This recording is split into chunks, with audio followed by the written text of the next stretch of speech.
Tepis hoax, pejabat wali kota sebut vaksin rabies tersedia. Penjabat Wali Kota Ambon menyatakan informasi yang beredar kalau vaksin rabies habis adalah hoax dan tidak benar.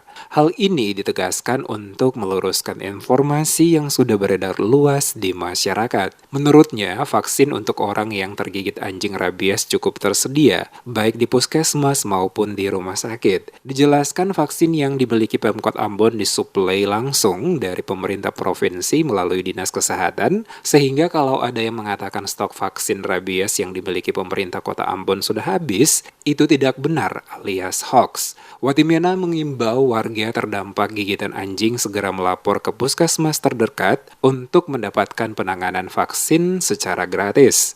Isu-isu bahwa vaksin habis di kota Ambon itu tidak benar ya. Vaksin tersedia cukup untuk penanganan kasus rabies di kota Ambon. Iya, untuk anjing divaksin kan gratis, masa anjing bayar. Tapi untuk manusia kita tidak bisa vaksin manusia sebelum digigit. Iya toh. Jadi nanti begitu digigit, lapor divaksin. Manusianya? Iya. Kan 3 kali vaksin itu ada 3 tahapan vaksin untuk orang yang digigit oleh.